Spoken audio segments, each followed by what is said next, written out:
most dogs are not here to dominate human beings like we keep thinking. Dogs are here to coexist with us. They always were. What is happening now is we are trying to make them do different kinds of things.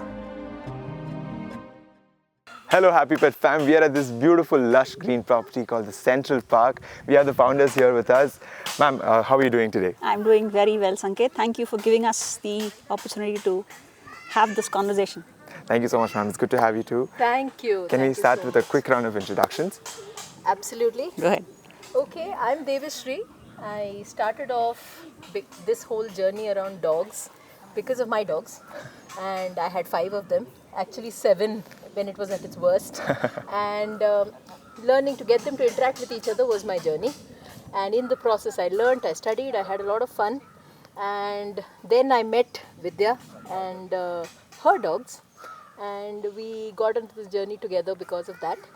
I started off founding the Urban Dog, which was a canine behavior center, and now we're trying to do something much larger through the inputs of the Urban Dog. Brilliant ma'am. So Central Park is that place. Superb. Great. So yes, I'm basically an IT professional, so I'll not go into the basics of how a typical IT professional goes through the journey. But yes, I met Devisri when I got my first girl, Zina, and that's how we come together and we understood, because I was completely new to the concept of dog behavior, looking after dogs, and Devisri's come a long way in helping us with that, and that's how the association started. And then there was the second boy, and then there was a third girl, and now of course there are more. But the whole idea is to provide a space for these wonderful living beings who don't deserve us, but yes, we are in their life in some way or the other, to give them an amazing time when they come here. And that's how Devisri and me got together to create this place. We've built it with a lot of passion, with a lot of understanding, which comes from Devisri to understand what they are thinking. So we are in the heart of Devanahalli area at the moment. Could you please take us to the ideation of the Central Park, the SCENT? That's Vidya. Okay, yeah. So we created a notepad, I remember, and we said all of us will put in the names that we wanted to think, and we had some brilliant suggestions. This echoed beautifully with all of us, given that we are focusing on the fact that these folks use so much of their nose to get information, literally, about where they are and what they're doing. And so I think the Central Park came obviously from Friends. With the C, the original C, but we said let's add the S, and it gives a beautiful combination to say that it's a use of the scent, the sniffing, which is scent. and of course then a park where you can come along with all your friends. We wanted it also to have the concept of being the central, the central theme. So the sensory garden is the central theme to Central Park. Correct. Yeah. Everything else that we keep working around, our projects will be around the sensory garden. Yeah, and everyone aligned. They said that, yeah, let's just close on this. We didn't have too much debate at all. It just happened instantly, and it set in beautifully with the locale, the surroundings. We got the website in the right name, right? So everything worked in our favor. Brilliant, ma'am. So the sensory garden being one of the prime or the most important part of Central Park, what other things are there on the property? If you could take us through the details of the property, that would be really good. Sure. All right. So the sensory garden is the central product, as we said, because we want to make sure that the dogs experience the wild, experience nature at their pace, at their comfort, the natural elements that we've built into it, the water, the sand. And be safe. Yeah, and be absolutely safe because it's completely fenced. You don't have to worry. They're unleashed, right? The whole concept of Central Park is not to hold them on a leash, to let them be dogs, which we don't kind of do when we take them back to our urban environment. Even when we go into nature, there is a huge element of what could be there and what could be there. So we need to follow and monitor. A major part of our maintenance here is about keeping it safe. So once the dog comes in, we literally tell the pet parents to sit back. Yeah. So our end goal is, of course, having the entire 2-acre property with multiple products and services for the dogs. So we've recently kickstarted our boarding, where again, we have a very, very unique and a very fresh concept of how the dog is staying with us, right? It's basically a dog house with humans staying. We call it the dog house. Yeah. I mean, internally, that's not the official name. But we call it the dog house because it's a house for dogs. It's a house built for dogs with the humans living in it. Yeah. So what we do is our dogs are living in a human house. Yes. So this is supposed to be a dog Dog house. house. Correct. Literally. So, yeah. Beautiful concept. So yeah, so the boarding was the next thing that came, that got live. We're looking at having campsites. We're looking at having a clinic eventually for the dogs. Small holding Holistic areas, stuff. yes, More and a lot of things that we can do for their well-being holistically, as you said. We are also introducing holistic being in the sense of hydrotherapy, massages, Reiki, overall well-being of the dog. So we are looking at people who can partner with us in the right way to be able to provide that service to the dogs.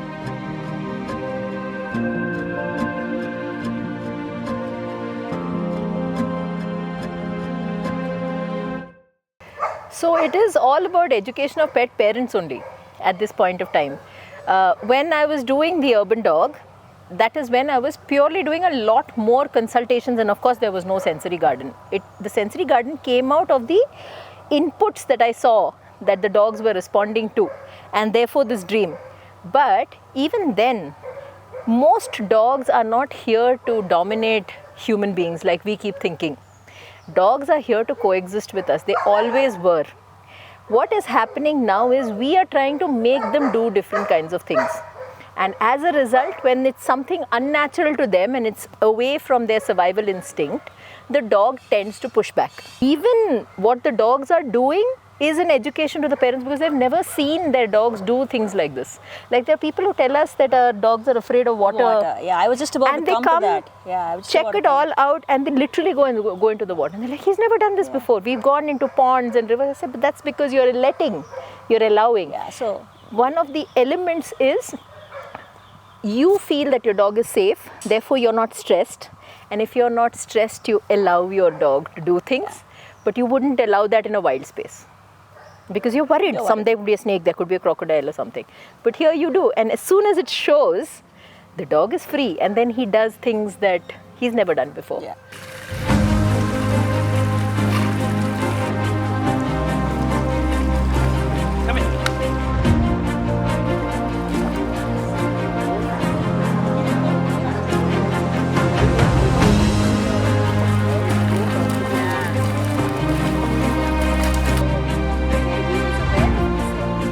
Just when that warning would have come from the dog, he would come. So you allow him to figure it out. Watch. I'm telling you, this one can be class monitor. He's already there. There are lots of parents who ask us, okay, what activities do you guys do in the park, right? So we are so conditioned to doing things with dogs, Yes. right? Taking them to places where they do an activity. They have to run for X number of hours, or they have to swim for, say, 5 laps. Agility. Or they have to do agility, go over certain courses, right? So we are trying to tell them, hey, this is not a place where we do activities. We are allowing the dogs to find things to do for and what themselves. he or she is interested in. Yes. If she likes the sand, she will go and play in the sand. If she likes the water, she will do. But if she doesn't like, doesn't mean that your dog is not someone whom you have to boast about, right? Absolutely. So stop comparing, stop thinking that my dog has to do these things when they go to a park, and that's it. I find it very difficult to tell parents sometimes that, hey, okay, what is covered in this money that you're charging? I said, there's nothing covered. We are not charging you for doing an activity. Yes. You need to remove that mindset from the parent's mind, and that's something we're trying to do. In a normal world, a dog would just sit on the ground, and in our houses also you'll see they just sit and it looks like they're staring into space. Actually they're not. They're using all their senses. They're hearing so many things around them. Now in a sensory garden you have like 100 things, the trees rustling, the birds, other dogs somewhere else. So when a dog sits, he's actually assimilating his environment. They need to understand that if their dog is sitting calmly, they get worried that, okay, my dog is not doing anything. Yeah. Hey, you should be happy that he's able to understand when he needs to calm down and he's enjoying the space, he's listening. That's the best state a dog can be, because you're allowing him to do what she wants at his pace again, right? So it is very important for parents to understand that, to bring that into a dog and the dog to be able to do it by himself is a very big thing. And we are very glad that we're able to provide that environment to them.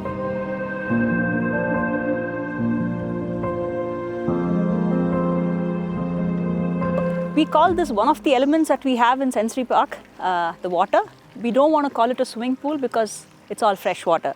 There's no chlorine in this water. It's recycled naturally with biological algae. And we're making it as close to nature as possible. And it's been designed so that the dogs choose whether they want to step in, and if they want, they continue to stay in the water, or they can come out when they wish to. We're not forcing them to swim, we're just wanting them to experience water. Right? That's the whole concept. All right, so this is a new space we've launched recently. It's called Workspace at Central Park. We have a very simple setup for those who want to come and work out of Central Park while their dogs are having fun in the sensory garden. There's good Wi-Fi, you've got comfortable seating, we've got access to basic cookies, snacks, coffee and tea while your kids are playing around the sensory garden. So try us, come a day, take your calls from here and be relaxed about your fur babies. So this is a small space we've built with wood, just trying to get different gradients and slopes for these fur kids. It really helps us to see if they willingly go up and down these simple slopes. We hide treats so that they find them, sniff their way around. It sometimes also helps us to understand if the kids are a little hesitant to go up a slope, maybe because of the problem or a pain in their hind legs. So it's a good, I wouldn't call it agility, but more a self-understanding experience for the dogs to see how comfortable they are with various gradients. This is not like the everyday boarding. So it's okay if I say that, right? Yes, yes, of course. It's not like the everyday boarding where someone applies and says, I want to drop my dog now and I want to take him tomorrow. We have, like I said, the sensory garden is the central theme, which means ensuring that the dog is calm, confident and acclimatized is one of our key objectives. So a dog comes into boarding only if he approves of the space, he or she, literally. So when I say he or she approves of the space, in normal boardings, the pet parent's objective will be, I need to travel, my dog needs somewhere to stay. I am saying, you need to travel. If your dog wants to stay with us, then he will stay. This is our mission statement, literally, around the boarding. And we always say, plan ahead. Just like when we plan our vacations, we plan our hotel stays, XYZ. And we decide which hotel works for us. We literally decide what works right? for us by our language. We want the humans also to do the same thing with their dogs. Yeah. So if there's someone that just says we need to drop a dog, we are not able to handle that. We don't want that. And we clearly say no, because you might have an emergency, and I agree. And of course, emergencies are something which we don't want to get into, but in a happy path, we don't want the dog to feel that he's been thrown into some space without even knowing where he's going into, right? And therefore, that hits his head for the next X number of days, and he's not going to be happy. And then the association is negative. Everything. He's not going to like that place going forward at all, right? So we bring them in, we assess them, then we take them into the boarding space, ensure that there are the right kind of dogs by his personality, his or her personality. Once that is figured and he says, hey, this is not a bad place. So each time that the dog comes in for the second or the third step, they actually run in. So we've got parents, actually today morning, I wish they'd come on time. They should, no, Isha ne, isse pehle also Neela. Yeah. Opened the thing and he's like, Neela, hang on, I'll just bring out your belt and thing. Neela's gone. And I'm calling the boy saying we have to take, but Neela has arrived at the gate over there. But that's how it is. The dog wants to be here. And that's because we create that many steps before the dog gets there, right? Yes. So he comes the first day for an assessment, he might not be fully eligible, but he goes back and comes another day. So if required, we even do 4 steps of assessment. We do an overnighter to make sure that he's comfortable in that space, spends the night there, sees what is happening in the night, is not worried about the dark. Even if he thinks, okay, it's okay, the second assessment. So we are happy to do more assessments. We break the step. We break the stress into steps.